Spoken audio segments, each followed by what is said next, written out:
One of the words I've used most this year is testing. Perhaps it's because of my background in HIV and AIDS and the fundamental lesson AIDS offers us in a time of a pandemic that testing is key to any effective response.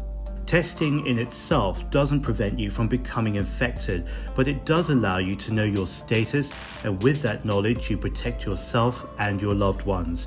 It's also part of a formula all of us in public health have talked about all year. Detect, test, treat, isolate, trace, and mobilize.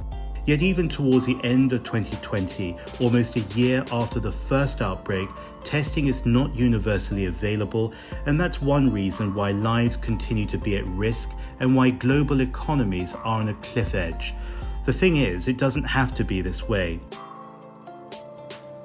I'm currently in Hong Kong, where over 2 weeks this summer, more than 1 million people were tested in a voluntary citywide exercise. It was free of charge and it took about 20 minutes from registering online to standing in socially distanced queues and sitting down for a test that was administered by a local health worker. Elsewhere in China, though, the scale is completely different, and it makes me think that if they can do it, well, so can everyone else. In Qingdao, the entire city has been tested in 5 days. That's 11 million people. It was triggered by around a dozen cases, some of them asymptomatic.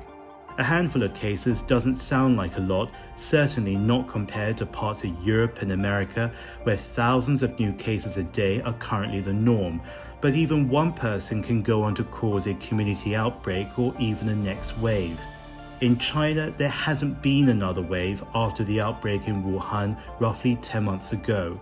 So in a country of 1.4 billion people, I'm thinking, what are they doing differently?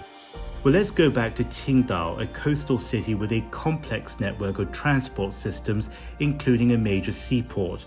All of these enhance the risk of community spread and multiply that by the 11 million residents who live there.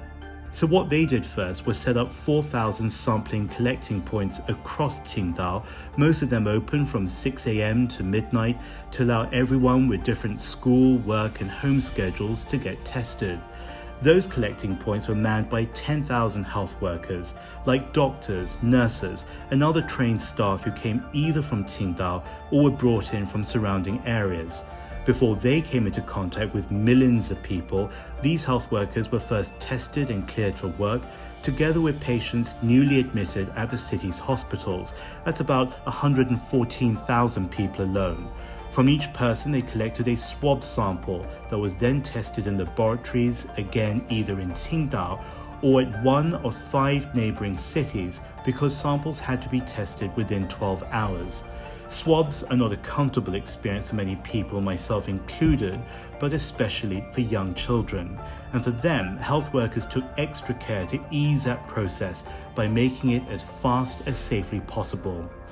Older people and others not able to physically travel to a collecting point could instead stay at home, where they were visited by a door-to-door service provided by their community.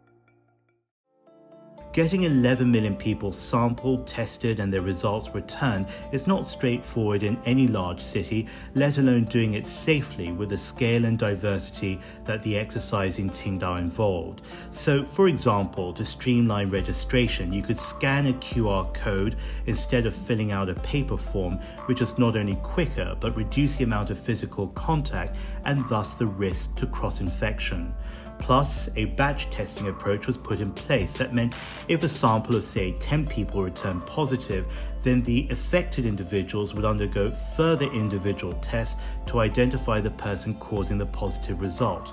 Qingdao is not the first mass testing for China. A similar number of people were tested in Wuhan after lockdown was released in April 2020. But given that took 10 days, double the time at Qingdao, it indicates improvements have been made since to accelerate the process while delivering accurate results.